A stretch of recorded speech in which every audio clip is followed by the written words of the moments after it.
Sadio Camara, de l'ascension au drame. La fin d'un homme clé du Mali. Bienvenue à tous. Aujourd'hui, nous allons parler d'un homme qui a marqué le Mali. Restez jusqu'à la fin. Le général Sadio Camara est aujourd'hui une figure incontournable de l'histoire récente du Mali. Son nom est associé à une période de bouleversement profond, marquée par des crises sécuritaires, des tensions politiques et des décisions stratégiques majeures.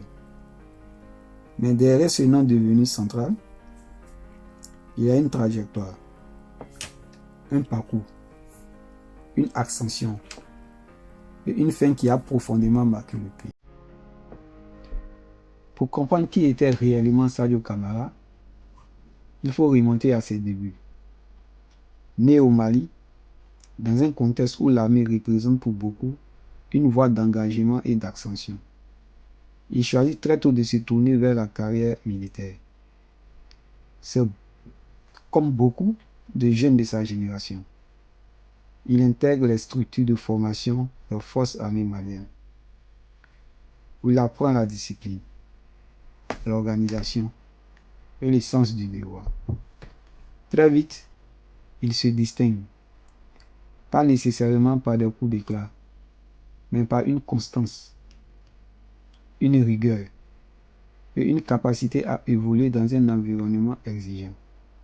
Ce type de profil est souvent celui qui progresse dans les systèmes militaires. Au fil des années, il gravit les échelons. Il accumule de l'expérience, participe à des missions, s'implique dans des opérations et développe une compréhension de plus en plus fine des enjeux sécuritaires du pays. Mais ce qui va réellement renforcer son profil, ce sont ses formations à l'étranger. Plusieurs sources indiquent qu'il a été formé en Russie. Ce passage à l'international est important. Il ne s'agit pas seulement d'une formation technique, mais d'une ouverture à d'autres visions militaires, d'autres stratégies, d'autres approches. Cela va jouer un rôle déterminant dans la suite de son parcours. Pendant ce temps, le Mali fait face à des défis de plus en plus importants. L'insécurité progresse, les tensions s'accumulent et les critiques envers le pouvoir en place se multiplient. Et c'est dans ce contexte qu'arrive un moment clé, l'année 2020. Le pays connaît alors un coup d'État qui va changer profondément son paysage politique. Le président en place est renversé et un nouveau rapport de force s'installe. Dans cette période de transition, certains noms émergent, parmi eux celui de Sadio Camara. Selon plusieurs médias internationaux, il fait partie des officiers impliqués dans cette phase de changement. À partir de là, son influence commence à dépasser le cadre militaire.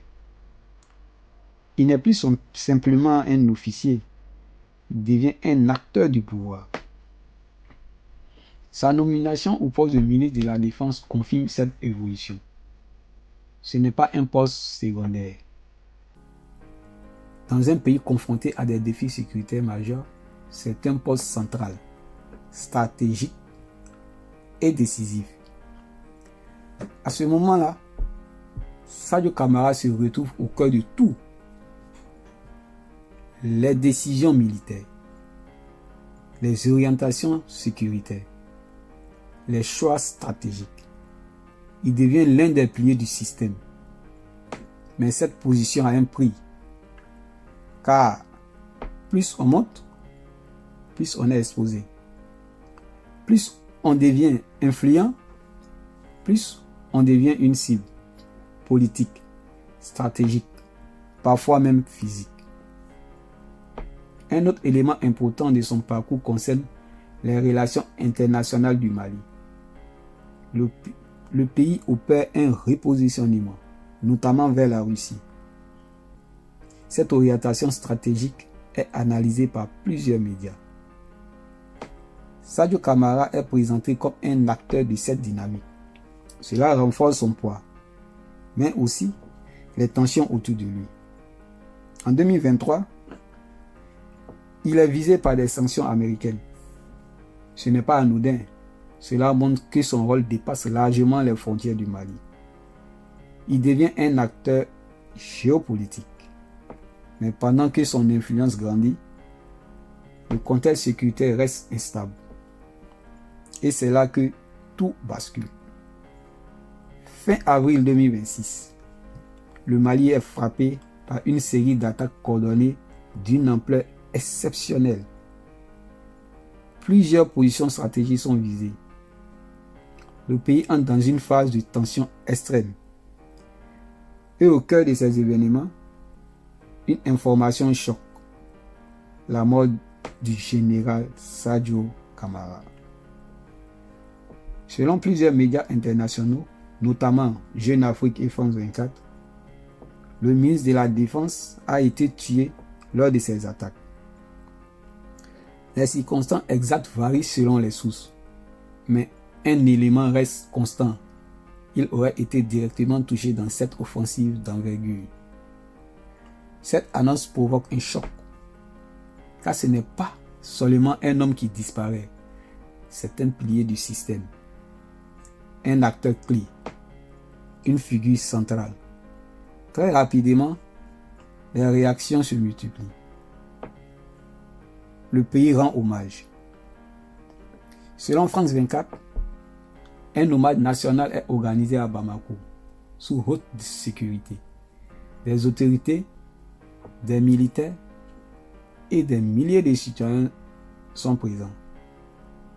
L'émotion est forte. Les discours mettent en avant son engagement, son parcours, son rôle dans la défense du pays. Pour certains, il est un héros. Pour d'autres, une figure controversée, mais dans tous les cas, une figure marquante. Sa mort marque un tournant, car dans des systèmes comme celui du Mali, la disparition d'un acteur de ce niveau n'est jamais anodin. Elle pose des questions. Quel impact sur l'armée? Quel impact sur le pouvoir? Qui va prendre sa place?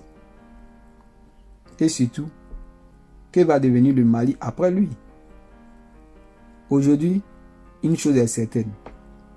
Le nom de Sadio Camara restera associé à une période clé de l'histoire du Mali. Une période de transition. Une période de tension. Une période de transformation. Son parcours, de ses débuts jusqu'à sa disparition, illustre parfaitement la complexité des systèmes où l'armée et le pouvoir politique sont étroitement liés. Et comme souvent dans ce type de contexte, une fin ouvre toujours une nouvelle phase. Dites-moi en commentaire ce que tu penses de son parcours. Et surtout, reste connecté, car la suite pourrait être encore plus déterminée. À bientôt sur Planète Info 360, l'actualité simplifiée.